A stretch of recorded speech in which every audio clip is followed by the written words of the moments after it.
Salut à tous, c'est Jikoubi de la LPVP et bienvenue dans ce premier biotope.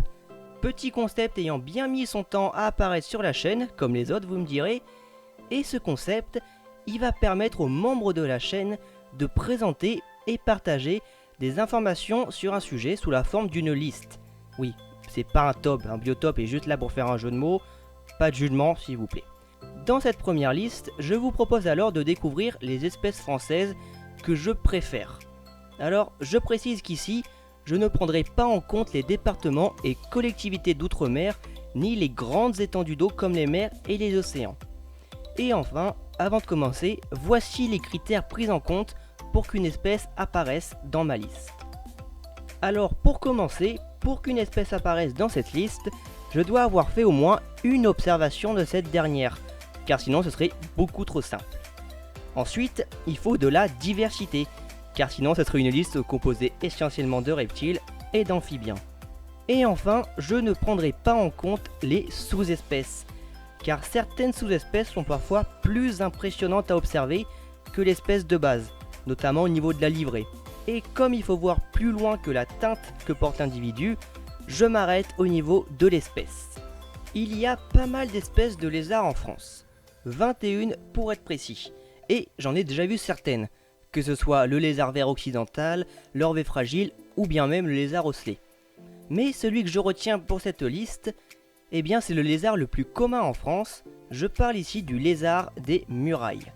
Il possède un aspect simple, une coloration simple, bien que des individus puissent avoir des teintes différentes, c'est par cette simplicité que j'apprécie beaucoup cette espèce.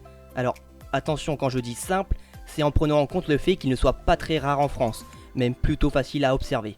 Donc ici, le sens simple est juste pour dire que le lézard, il est vulgaire.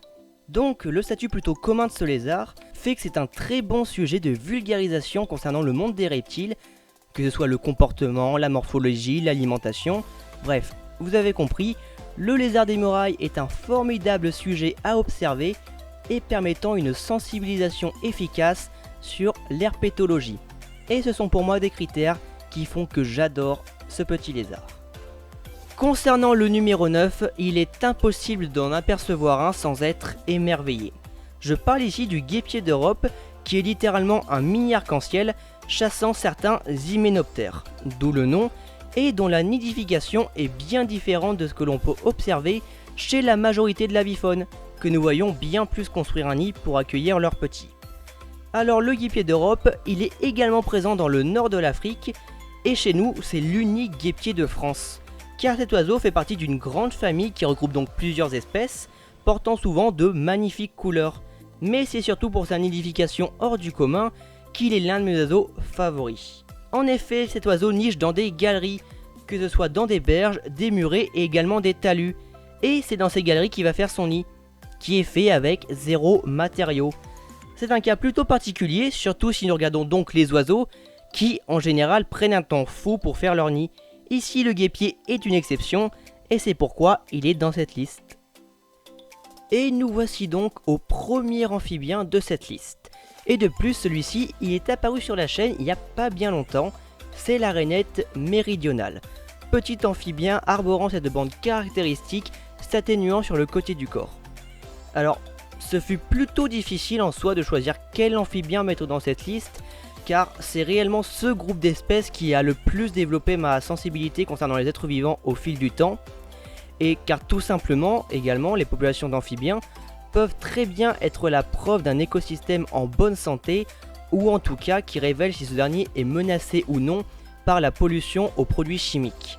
Donc pour moi, les amphibiens, et plus particulièrement la rainette méridionale, représentent un peu ces espèces qui sont des piliers soutenant les fragiles écosystèmes de la Terre, qui mérite une protection à tout prix. Et de tous ces amphibiens, j'ai choisi la rainette tout simplement car je suis plus cantonné au sud de la France, territoire qui affectionne bien la rainette méridionale, et donc je suis un peu plus amené à voir cette espèce que d'autres. À la 7ème place, nous retrouvons ce qui est certainement l'un des chasseurs les plus mortels du règne animal. Un camouflage parfait dans les hautes herbes, avec une précision infaillible couplée à des pattes ravisseuses ne laissant aucune chance aux proies, la menthe religieuse est pour moi un formidable exemple d'adaptation et en fait cet insecte un prédateur incontournable. Bien entendu, il y a également les empuses et également les menthes orchidées qui sont formidablement bien adaptés à leur milieu, mais la menthe religieuse, bien que commune, reste pour moi un insecte très intéressant à observer.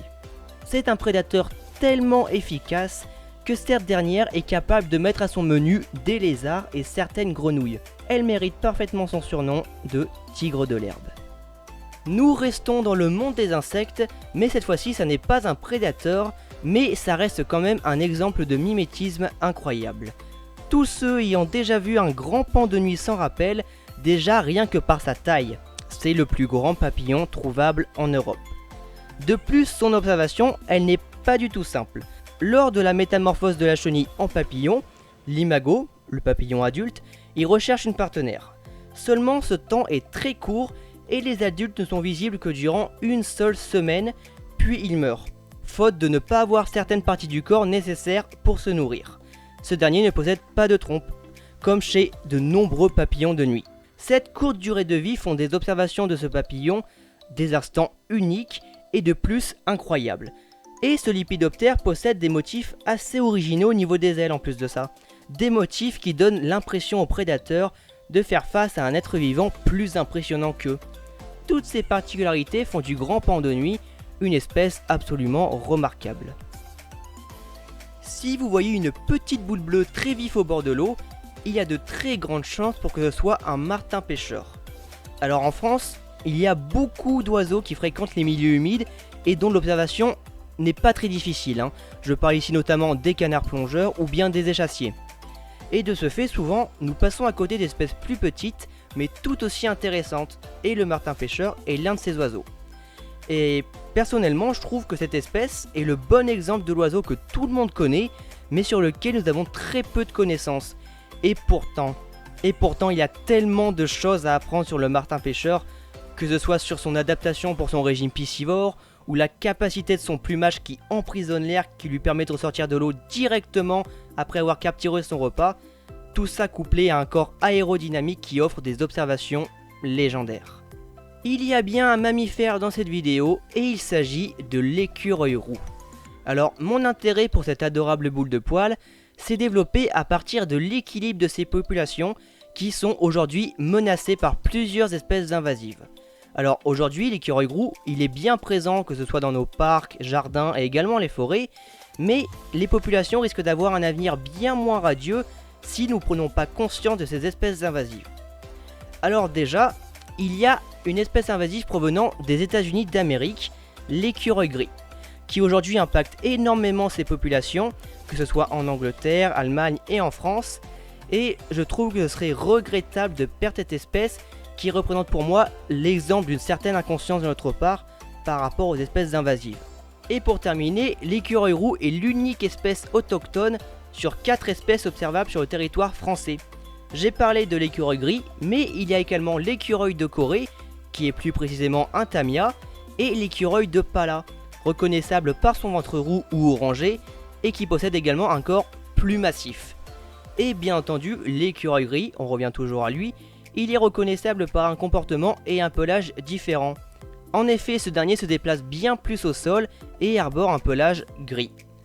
Nous avons donc ici pas mal d'espèces qui peuvent mettre en péril l'équilibre des populations de ce mammifère presque emblématique qu'est l'écureuil roux. Vous l'aurez compris, le monde des insectes regorge d'adaptations vraiment spectaculaires. Et bien en France, de toutes les adaptations que j'ai pu voir jusqu'à aujourd'hui, dépassant le mimétisme de certains papillons, dépassant l'adaptation à la vie aquatique de certains insectes, c'est bien l'adaptation à la vie souterraine de la courtilière qui me marque le plus. La courtilière, ou taupe grillon, est en réalité un nom qui englobe 4 espèces, mais dont la détermination ne se fait pas au premier coup d'œil. Je resterai donc sur le terme courtilière, sans préciser l'espèce. Si la courtilière est dans la liste, eh bien c'est pour son adaptation au monde souterrain. Nous pouvons notamment voir ici les pattes avant, transformées en de véritables pelleteuses pour creuser ses galeries et atteindre son menu de prédilection, les racines. Et cette espèce est encore plus singulière car elle fait partie du sous-ordre des ancifères, taxon qu'elle partage avec des espèces qui elles ne sont pas adaptées à la vie sous terre, les sauterelles et les grillons, bien que ces derniers apprécient vivre dans des terriers. Il y a eu un grand dilemme pour ce numéro 2. Soit c'était la couleuvre vipérine, soit la couleuvre d'Esculape.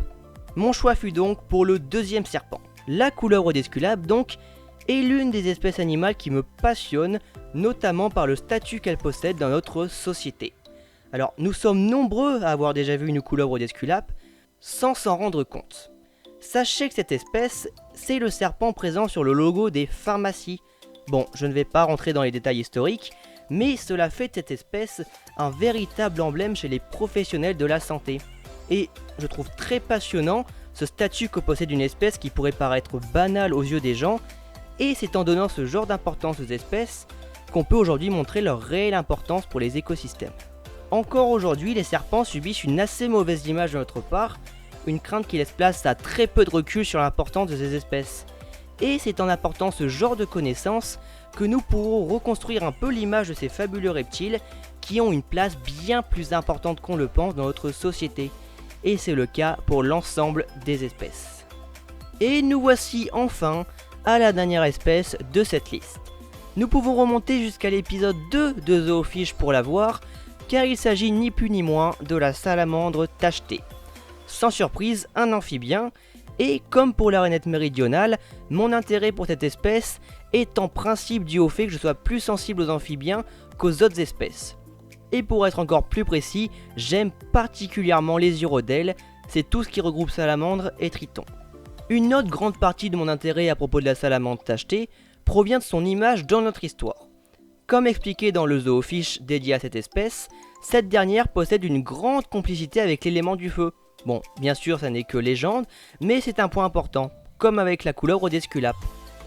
Et pour finir, la partie la plus importante de mon intérêt pour Salamandra salamandra provient de tout ce que j'ai pu apprendre sur le monde des amphibiens et le règne animal en général en partant de cette espèce. Que ce soit le principe du signal aposématique, bien présent chez la salamandre mais également chez de nombreux hyménoptères et autres amphibiens, et d'ailleurs pour rester chez les amphibiens, j'ai également pu en apprendre beaucoup sur les glandes parotoïdes que possèdent certains anoures et urodèles. Nous y reviendrons dans de prochaines vidéos. Et puis, tant d'autres choses. Cette espèce représente donc pour moi le point central du développement de ma passion pour le monde qui m'entoure, et je pense que je peux terminer sur ça. Et voici cette liste qui s'achève. Alors bien entendu, elle va forcément évoluer au fil du temps, et je reviendrai certainement dessus dans mes futures listes. Mais il ne faut pas oublier que même si nous avons des espèces favorites, le moindre composant de notre environnement est tout aussi important qu'un autre. C'est pourquoi mon intérêt pour ces espèces ne se limite pas uniquement à la couleur ou bien à la difficulté de l'observation. Mon intérêt pour une espèce dépend d'une multitude de choses, notamment le cadre historique, le statut patrimonial, la taxonomie, bref, plein de choses. C'était Jcoubi pour cet épisode de Biotope, je vous retrouve bientôt pour de nouvelles vidéos, et n'oubliez pas que la LPVP, c'est la nature de protéger.